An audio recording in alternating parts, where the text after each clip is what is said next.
Mas assim, existem diversas pesquisas que mostram, inclusive, que uma parte dos nossos grandes campeões sofrem com depressão. Isso é fato. Salve, salve boleiros e boleiras de todo o Brasil! Estou aqui mais um vídeo top desse quadro novo que se chama Profissões do Futebol. Você sabe que o futebol ele não é só feito dentro das quatro linhas, tem muito profissional importante que precisa ser valorizado. E eu estou aqui com uma pessoa muito especial para mim, Sandra. Obrigado, Sandra, pela resenha, muito bom conversar com você. E hoje a Sandra ela tem um trabalho muito importante, um projeto social muito importante, principalmente dentro da área comportamental e da área mental. Eu queria que você falasse um pouco, se apresentasse para o pessoal, quem você é e o que você faz. Então, obrigada pela oportunidade, Isaías. Bom, como a Isaías falou, eu sou Sandra, mais conhecida como Sandra Santos.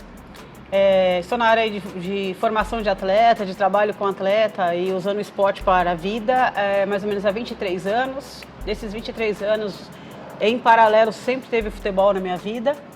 Trabalhei com masculino, com feminino e com feminino em todas as suas categorias, né? Então, tive equipes jovens, equipes no salão, no futebol society, até chegar no futebol de campo.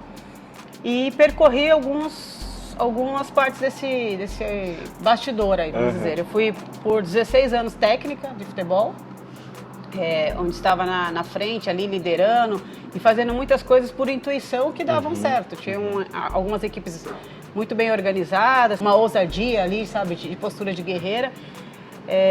Isso depois eu percebi que era pelo meu olhar com a psicologia. Minha segunda opção de faculdade foi psicologia, a primeira educação física, que eu sou formada, e a segunda psicologia. A psicologia, eu sempre fiz muitas coisas por intuição, até que depois de graduada eu fui fazer psicologia esportiva. Na verdade eu fiz parte de um grupo chamado Grupo de Estudo em Psicologia Esportiva na USP e me aprofundei em psicologia, vendo o comportamento humano. Apaixonou pela área. Mas como estudiosa, fã mesmo acreditar nessa fundamentação. Não sou psicóloga formada, né, mas mergulhei nisso e desde 2012 venho trabalhando especificamente a área de comportamento vencedor, mentalidade, mindset, como que é isso com o atleta. Por alguns motivos do esporte de me chamar a atenção, eu quis mergulhar a fundo isso e é isso que eu venho fazendo desde então. Poxa, que legal. E hoje aqui nesse projeto, queria que você falasse um pouco sobre o seu projeto, o que você faz aqui, o trabalho que você faz com essas meninas. Tem até umas filmagens, eu filmei aqui algumas coisas, eu queria que você falasse. Então, aqui, falando do projeto, o projeto chama Meninas em Campo. Então, o que é em campo?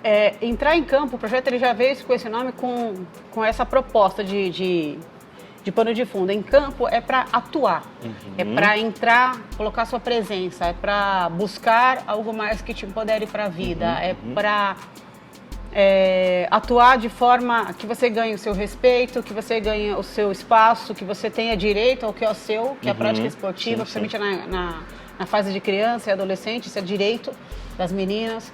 Então é atuar, é entrar em campo e falar assim, ó, eu estou aqui, eu existo. O projeto ele nasceu com essa missão, nós vamos fazer com que esse espaço dê oportunidade para as meninas mostrar que existe como meninas, como mulheres e que merece esse espaço e essa atenção. Então ele foi pensado desde o início como desenvolvimento humano pelo esporte. Ele é uma parceria do Colégio Santa Cruz, que procurou a Universidade de São Paulo e aí junto com o PROD, que é um grupo de desenvolvimento humano pelo esporte, analisou diversas metodologias, desde Sport Education, uma vitória leva a outra, treino social. São metodologias que em alguma parte do treino ou no contexto traz essa questão do empoderamento através do esporte, do desenvolvimento humano através do esporte. Então nós começamos avaliando metodologias, fazendo trocas, conversas e colocando em prática algumas. Eu me aprofundei em algumas dessas metodologias, principalmente o treino social, que eu sou multiplicadora, e desde então nós vamos lapidando isso. Então o projeto ele tem um diferencial muito grande de desenvolver pessoas. Esse é o nosso foco, enquanto a gente acreditar, e nós estamos colhendo muito frutos com fatos que mostram isso. Enquanto estiver colhendo esse fruto, a gente vai seguir esse caminho assim de forma muito certa mesmo. Não, que legal. Eu vi que você disse que você é formado em educação física, né? Sim. Que vi uma pergunta aqui para mim. Você sempre quis trabalhar só no futebol ou, tipo, no caso, você pensou assim, eu quero trabalhar com esporte, caso aparecer algum esporte no geral, eu amo esporte. Se aparecer algum específico, eu entro ou não? Eu sempre quis trabalhar com esporte com foco no futebol. Não, o futebol ele surgiu na minha vida de uma forma meio... Foi uma surpresa, na verdade. Eu, na época de faculdade, eu precisava muito de alguma ajuda para pagar a faculdade, porque eu tinha foi bem difícil para fazer faculdade no quesito financeiro, por vir de uma família muito pobre, né, financeiramente. Então eu tinha que fazer alguma coisa. E aí eu fiz várias coisas para conseguir pagar a faculdade. E uma das coisas que eu fiz e que me despertou esse comportamento para resolver o problema foi catar latinha, ser flanelinha. Eu fiz algumas coisas que assim, eu tinha um comportamento que falou resolver o problema. E isso veio da minha professora de dança na minha adolescência. Olha só. Então assim, até a adolescência, até 15, 16 anos, zero futebol.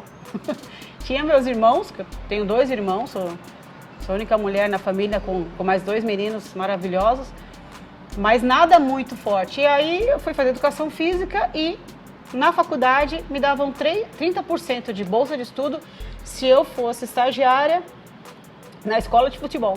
Olha e só. Só por esse motivo, de ter que pagar a faculdade, e aí eu já fazia um monte de coisa que eu pudesse fazer de extra, eu fazia. Desde ser até segurança de festa com esse tamanho todo aqui. E aí, por 30% de bolsa, eu fui dar aula de futebol. Foi para meninos na época, eu comecei com os meninos, só que eu me achei. O que me levou à educação física foi trabalhar com pessoas, baseado no modelo que eu tinha de vida, que era a minha professora de dança, que é uma líder e me fez como pessoa. Eu tenho uma referência dela enorme na minha vida, despertando esse comportamento de você tem que ir atrás.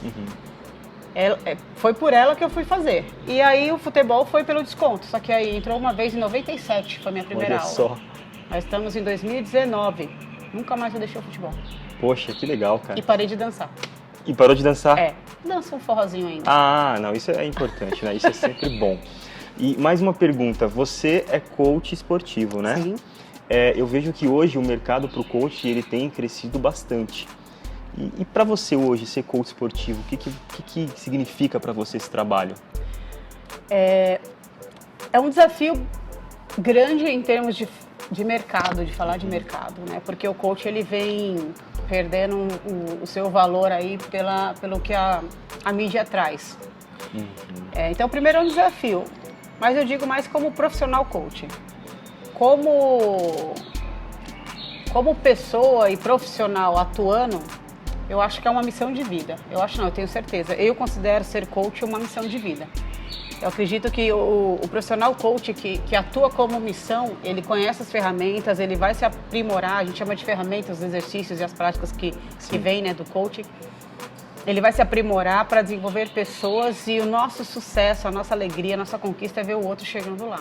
Eu brinco que assim, eu nunca joguei futebol, nunca fui atleta, mas eu sinto uma coisa tão forte, tão grande quando eu vejo o atleta conseguindo fazer o que ele tem talento para fazer e concluindo, seja o gol ou a defesa, né?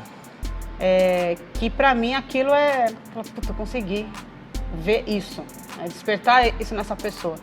E coach é isso, é despertar o melhor que a pessoa tem, quebrar crença, sabe? Quebrar qualquer amarra, desatar nós e fazer a pessoa voar. Então eu vejo como missão de vida, profissionalmente, assim, pessoalmente falando, eu encontrei a minha missão, que onde eu pude unir ao esporte, toda a minha paixão por psicologia, né? Porque a base é a psicologia, a psicanálise do coaching de verdade. E meninas, né? O empoderamento, mulher na profissão, mulher no futebol. Então, para mim, e eu associo o coaching hoje em tudo que eu faço.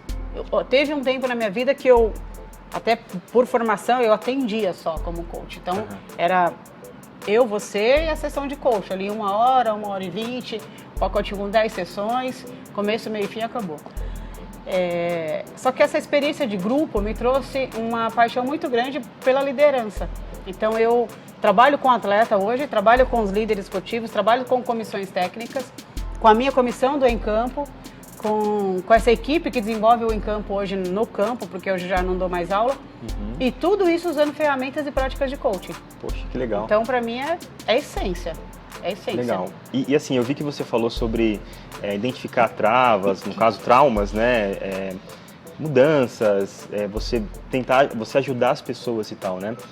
Não tem como não falar hoje, porque é um assunto muito falado, né? A depressão, assunto muito falado sobre isso, e eu sei que isso tem e não é muito comentado no esporte, principalmente no futebol. Eu até estava lendo um artigo de um instituto de pesquisas lá do futebol. Ele fez uma pesquisa com 607 jogadores e que 38% desses jogadores tinham vestígios, posso dizer assim, de depressão. E eu queria que você falasse um pouco sobre isso assim no futebol, porque eu sei que tem o peso emocional de jogadores, de técnico, de preparador, de todo esse meio que envolve futebol. Tem muito caso assim dentro do futebol? Tem muito caso. Foi o que me levou a estudar mais o coaching, porque a minha curiosidade a minha inquietude era o seguinte: como é que uma pessoa ela passa por uma vida esportiva tendo disciplina, tendo gana, porque tem que ter gana para ser atleta, não tem como. Disciplina, gana, sendo resiliente, e de repente você, por algum trauma no esporte, ou por não ser convocado, ou por estar fora da lista de titulares, você tem uma dependência alcoólatra, química ou financeira, uma quebra familiar. Então, eu não entendia muito isso. Falei, mas como se ela tem esse comportamento para jogar, para chegar no alto nível? Porque é uma exigência enorme. Sim, sim. E na vida ela não consegue ter isso, né, desse ponto. E essa inquietude me levou a estudar mais coaching. E realmente, essa pesquisa existe, eu não lembro os números exatos, mas assim, existem diversas pesquisas que mostram, inclusive, que uma parte dos nossos grandes campeões sofrem com depressão. Isso é fato. O ruim é não olhar para isso. Então, assim, o que leva um atleta a chegar a isso? Primeiro que nós temos uma cultura do herói. E do herói que tem que estar o tempo todo perfeitamente para o outro. Sorrindo, postura, né? Eu não tenho problemas, não tem.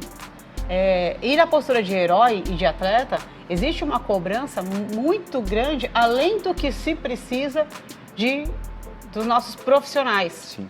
A gente vem com uma geração de liderança e de profissionais que vem se atualizando, porque há 10 anos atrás você não ouvia falar em neurociência, nem neurociência de esporte, nem neurociência da educação ou do desenvolvimento humano. Hoje já se fala. Então, peraí, o que está acontecendo com o cérebro dessas crianças, desses adolescentes, desses atletas, quando tem essa exigência extra de que de repente não pode errar, não pode ficar triste, não pode, sabe, sentir não, levanta a cabeça, já passou, sentir uma tristeza mesmo, porque perdeu o jogo ou porque perdeu o pênalti. Não, tem que sentir. A gente só cresce emocionalmente quando a gente reconhece emoções e dá de cara com ela. Porque a pergunta é, ok, eu estou assim depois de uma derrota, de uma vitória, de não ser convocada. Eu estou assim por um treino mal. Eu estou assim por falta de inteligência interrelacional, que é um dos grandes problemas também. Porque se valoriza tanto o ego que o atleta começa a achar o eu, Deus, né? E o trabalho de equipe. Então, se não olha para isso, eu não reconheço emoção, eu não sei lidar com a emoção, eu abafo todas as emoções e o pior, eu não mostro fraqueza nenhuma, porque não posso mostrar fraqueza. Nem para o meu fã, nem para a minha família, nem para... Você mostra onde? Então, existe um extremo que eu procuro quebrar muito isso. Até agradeço o canal e a possibilidade de falar disso, é um tema super importante, porque... Muito se fala em formação de cidadão e formação de atleta. Eu venho trazendo uma pergunta seguinte. O discurso aí a gente não forma atleta, a gente vai formar cidadão. Você já ouviu isso? Já. Muito comum, já né? ouvi. No Brasil é comum isso. E eu venho provocando uma outra questão. E se formar atleta, ele não precisa ser cidadão? Porque parece que separa. Então parece que aqui no trabalho social a garota pode ficar triste, sim, pode brincar, pode ter sua festa de aniversário, pode descontrair. E o atleta não, ele tem que ser o tempo todo 100%. Mas como que é um treinamento físico? Eu dou uma carga de treino, dou um descanso e dou uma carga. Eu tenho que fazer isso na mente também. E onde está esse descanso?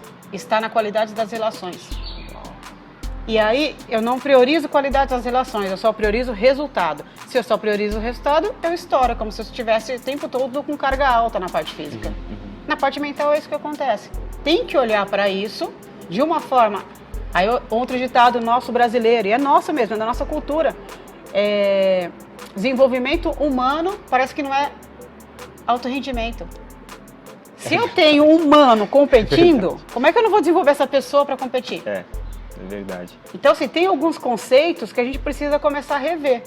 Porque não significa que eu desenvolver pessoas, ele não vai render menos. Pelo contrário, ele vai render muito mais. É uma frase que eu falo aqui para o nosso grupo: atleta tem que ser feliz. E para ser feliz, ela tem que entender o que é resultado de excelência dela com ela, dentro e fora de campo. Ela tem que Dentro e fora de campo. Dentro e fora de campo, ela tem que ter metas fora. Ao compartilhar, a gente fala sobre isso. Porque isso fixa o aprendizado. Sim. Atleta não tem espaço para falar. Porque ele é. treina, vai para físio, tira a dor, trata a dor, né? Trata a dor, aí já é cobrado pelo desempenho técnico. Eles não falam, gente. Eles não têm um espaço de roda de conversa. Quando chega em casa, eles estão acabados, ou elas. A relação com a família é distante, na maioria das vezes. Então, quando encontra, já é para matar a saudade. Então, eu não posso formar o cidadão, então? Não posso criar uma roda de conversa, um espaço para falar sobre emoções? Parece que é um robô, alguma coisa automática, Parece né? que assim, ó, é atleta, tira sentimento, tá? E é máquina. Não. É atleta. Tô falando de um atleta ser humano, então olha o ser humano e aí coloca para render. A gente precisa urgentemente olhar para isso. E assim, você foi coach na seleção brasileira, né? Sim. E assim, eu queria que você falasse um pouco sobre o universo feminino dentro do futebol. Graças a Deus, muitas coisas estão acontecendo, muitas mudanças boas estão acontecendo, só que ainda é uma caminhada longa, né? Eu queria que você falasse, assim, você treina as meninas aqui hoje, como é que tá? O que você está sentindo, assim, essas mudanças que estão acontecendo? Tá tendo mudança mesmo? Ou é algo só que a mídia está falando, mas na realidade mesmo tá difícil? Eu acredito que sim, está tendo mudança mesmo, não volta mais, mas isso não quer dizer que essa mudança só nos leve para frente. A experiência na seleção foi uma coisa assim fantástica, eu vou levar isso para o resto da minha vida. E de ver o quanto cada uma dessas guerreiras, que chamava elas de guerreira, desde o primeiro contato, olha a guerreira que você está encontrando aqui. Desde o primeiro contato é guerreira. Eu não gosto, não acredito nessa coisa, futebol feminino precisa de apoio, precisa de ajuda, precisa disso, as meninas. Não. A primeira questão é tirar essa coisa de vitimismo aí. Porque eu tenho que mudar meu mindset, eu tenho que mudar minha linha de pensamento. Se eu me tratar assim, eu aceitar assim, eu vou aceitar o resto. E eu não quero o resto, eu quero valor. Então foi trabalhado isso com as meninas. Talvez por consequência, influência ou uma pitadinha, porque tudo que acontece com a gente tem relação com o que eu estou escutando, com o que eu vejo, com o que eu faço e com o que está ao meu redor. Nós somos consequências do ambiente que nós vivemos. E nós foram 10 meses na seleção falando sobre gente, sobre pessoas, fazendo elas conversarem. Frases que eu ouvi, por exemplo, jogo há 10 anos com você e nunca tinha ouvido isso, não te conhecia. Porque não se olha como gente, né? A máquina. Esse fator entra bem claramente, né? E foi muito legal, deu pra mim, na minha visão, deu muito certo. Por coincidência ou não, para quem acredita, depois disso teve até o abaixo-assinado, empoderamento, uma luta pelo que elas querem de melhor. Sim. Eu adorei isso, acho que isso era uma das... Não com essa meta, né? Mas isso é uma consequência do empoderamento. Espera aí, tá na hora da gente lutar por nós. E elas fizeram isso e elas vêm fazendo isso. E aí eu tô te falando de padrão mental, de comportamento, de busca de excelência, de menos ego, mais atitude. Sabe? Menos ego e mais atitude. Mais atitude. Vamos ser atleta, não falar, sabe, ter a imagem de atleta preocupado com milhares de curtidas. Não, vamos ser alguém. Né? Vamos ser felizes como atleta, vamos aprender que existem outras profissões associadas, vamos aprender a valorizar. E aí o meu esforço, o meu olhar hoje é para a formação dessa nova geração. Porque eu acredito muito que a seleção, ela deu o seu recado. Agora, ou a gente continua ou a gente perde. É isso aí. Nossa, eu curti muito o que você faz, assim, cara. Eu acho isso fantástico, assim. E assim, eu queria que você falasse... nossa última pergunta, estamos encerrando, infelizmente, mas eu queria que você falasse para essas pessoas que estão querendo trabalhar na mesma área que você hoje está sendo um espelho para muitas pessoas que estão assistindo, pessoas que gostariam de trabalhar com coach, trabalhar dentro do coach esportivo, o que você poderia deixar de recado para essas pessoas? Para a gente olhar para o outro e transformar pessoas, a gente precisa transformar nós mesmos. Então, o mundo está carente de pessoas, sabe? Eu falo que a gente tem que essa gangue do bem tem que se unir mais rápido, ganhar forças, mas para isso a gente precisa olhar para nós. Então, assim, olha um pouquinho para você, acredita em você, vê o que de repente te prende ou não, que te trouxe até aqui, mas que pode te levar mais adiante. Procura um processo, seja ele qual for, com quem for, mas olha para você, porque se você trouxer o seu melhor para o mercado, você vai fazer muitas pessoas conseguir o mesmo lugar, sabe? O melhor de cada um. O seu melhor agora, hoje, sempre, e o melhor do outro. O que eu falo é, olha para você, olha para o espelho, sabe? Fala, o que eu posso fazer por mim de melhor hoje? Como pessoa e como profissional. Porque isso daqui vai daqui para fora, entendeu? Mas olha para você. Poxa, que legal. Sandra, obrigado. Obrigado mesmo pela conversa, fico muito feliz. Obrigada. Eu tenho um presente para você do nosso canal, espero que você goste. Tá? Legal. Presente é sempre bom. É uma caneca do nosso legal. canal Nesf, parceria com a Brindarte. Legal, Não legal. É só futebol, Nunca. tá? Nunca é só futebol. Eu fico feliz mesmo, tá? E até do presente eu gostaria de complementar, a gente estava até conversando sobre isso antes. A Sandra, ela me treinou em 2003 no futsal lá em Cotia. Ela e mais um professor. E a gente tem um momento que me marcou bastante. Foi uma viagem, até me arrepia, cara. Foi uma viagem que a gente fez para São Caetano. Foi a minha primeira viagem que meu pai deixou eu ir. Legal. E assim, a gente foi lá, jogou contra um time lá, numa escolinha de futebol. Eu fiquei no banco lá, não comecei jogando. O nosso time começou perdendo de 2-0. Aí eu entrei, eu fiz um gol, ficou 2-1 e toquei para um cara lá e ele fez o gol, 2-2. Fomos para os pênaltis e ganhamos esse amistoso, assim. Então foi muito massa. Eu ganhei a medalha. Olha que engraçado, eu trouxe até a medalha aqui, ó, para vocês verem. 2003, desafio, ó, para você dar uma olhada. Engraçado assim, a gente ganhou o desafio, era para ser uma medalha de ouro, só que como tinha outras categorias menores do que a nossa, as medalhas de ouro foram para esse pessoal e a medalha de prata ficou com a gente, mas para mim foi como se fosse medalha de ouro. Então eu fico muito feliz mesmo, você fez parte da minha vida, cara. Que legal, parabéns. Legal. Tá Obrigado, vendo como o esporte transforma? O esporte Cena transforma real. mesmo. E olha só. Que legal. O quanto de história tem por trás disso. Com hein? certeza, com certeza. Muito feliz. Isso é uma coisa que eu vou levar para o resto da vida. Que bom. Esses reencontros, esse reconhecimento e saber que você aprendeu através do esporte, sabe, ser o homem que você é hoje. Parabéns. Obrigado. Pessoal, Legal. Conversei com a Sandra. Siga, curta, compartilhe e sempre vamos dizer, não é só futebol. Nunca. Valeu. Sandra, obrigado. Que legal. Obrigado, cara. E eu adoro caneca, viu? Sério? Adoro. Ai, que bom. Adoro caneca.